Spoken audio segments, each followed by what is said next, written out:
Covid टीकाकरण की शुरुआत की 16 जनवरी 2021। हमने पाया कि लोगों में बहुत सारा संकोच था, भय था। वैक्सीन के प्रति दुष्प्रभाव के कारण बहुत सारे चिंताएं हमने देखी और लोग ये टीका लेने के लिए आगे नहीं आ रहे थे। जब पहले दिन हमने टीकाकरण किया, सिर्फ 42 लोग 100 में से आगे आए और टीका लिया। फिर हमने उनको फोन किया, जो हमारे पास लिस्ट थी, जो स्वास्थ्य सेवक उनकी लिस्ट थी, उनको हमने फोन किया, उनसे अनुरोध किया कि हमारे भारत देश ने इस टीका को प्रमाणित किया है, ये बहुत सुरक्षित वैक्सीन है और आप इसका लाभ उठा सकते हैं। लोगों ने देखा कि जिन्होंने ये वैक्सीन ले ली है उनको कोई भी दुष्प्रभाव नहीं था और उन्होंने इस कारण वो आगे आए और इस टीकाकरण को उन्होंने अपनाया। और जो अफवाहें थी वैक्सीन के प्रति, उनको नजरअंदाज करके वो आगे आए और जो वैक्सीन, जो एक ही प्रमाण था इस कोरोना की महामारी के ऊपर विजय होने के लिए, और उसको उन्होंने अपनाया। हमारे स्टूडेंट्स, हमारे डॉक्टर्स, नर्सेस और जो health care workers, frontline workers, private agencies, सारी हमारी टीम ने अपनी पूरी ताकत लगाकर लोगों के मन का भ्रम दूर किया और इस संकोच को हम विजय पा सके और 100% पहला डोज हम हासिल कर सके। धन्यवाद। नितिन जी, आप तो डॉक्टर हैं, आपने पहले भी वैक्सीनेशन कार्यक्रम देखे हैं। इस बार आपको क्या फर्क नजर आता है, क्या फर्क लगता है?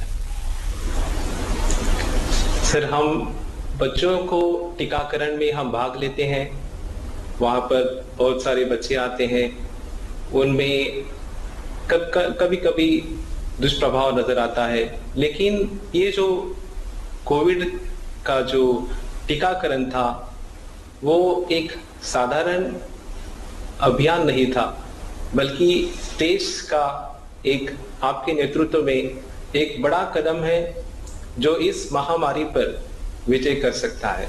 तो एक आपके नेतृत्व में आपने जो ये टीकाकरण को एक अभियान का रूप दिया, इसके कारण इसको बहुत राष्ट्रीय महत्व है और इसीलिए हमने ये ठान लिया कि हम इसको साधारण नहीं समझेंगे। तो पूरी लगन से, पूरी ताकत से इस टीकाकरण को गांव-गांव तक ले जाने के लिए हमने बहुत प्रयास किया और हम इसमें सफल हो गए आपके नेतृत्व में। और हमें पूरी आशा है कि 31 अक्टूबर तक गोवा में हम दूसरा टीका भी 100% पार कर देंगे। पूरी आशा है कि 31 अक्टूबर तक गोवा में हम दूसरा। तो उसके बाद क्या आपने उन लोगों से कोई बात की? कोविड वैक्सीनेशन प्रोग्राम के लिए लोगों का क्या रिएक्शन रहा है? और मैं एक और सवाल भी पूछना चाहता हूं, क्योंकि मैं न वैज्ञानिक हूं न मैं डॉक्टर हूं।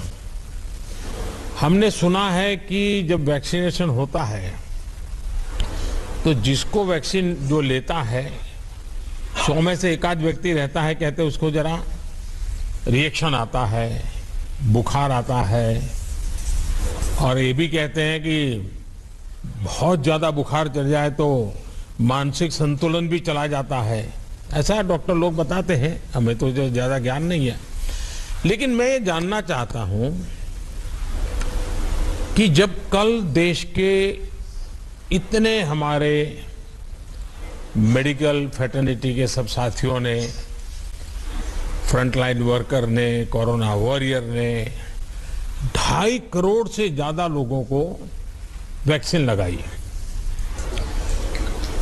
उसमें से किसी को रिएक्शन आए तो शायद हमने सुना है, लेकिन ये मैं पहली बार देख रहा हूं कि 2.5 करोड़ से ज्यादा लोगों को कल वैक्सीन लगा और कल रात को 12 बजे के बाद एक पॉलिटिकल पार्टी को रिएक्शन आया है, उनका बुखार चढ़ गया है। इसका कोई लॉजिक हो सकता है क्या? सर, जब लोगों को हमने वैक्सीन दिया तो हमने उनको बता दिया पहले कि ये कौन सा वैक्सीन है। तो उनको बता दिया कि ये कोविड की बीमारी दूर करने के लिए हमने ये टीका आपको लगवाया है। दूसरी बात हमने बताई कि ये वैक्सीन लेने के बाद, ये टीका करने के बाद आपको शायद कुछ बुखार, बदन दर्द, सिर दर्द, थकावट महसूस हो सकती है। आप तुरंत 104 हेल्पलाइन पर कॉल कर सकते हैं या जो हमारे आपके नजदीक वाले प्राथमिक केंद्र पर आप जा सकते हैं। टीका लगवाने के बाद आपको कोविड की जो अप्रोप्रिएट बिहेवियर है, जो मास्क पहनना, हाथ साफ करना और लोगों से 1 मीटर की दूरी रखना, ये चालू रखना है। और जब आपके दिन हो जाए 84 डे। तो कोरोना योद्धाओं से प्रधानमंत्री संवाद कर रहे थे। हम यहाँ पर रुकेंगे एक छोटे से ब्रेक के लिए। बने रहे हमारे साथ, देखते रहिए आज तक।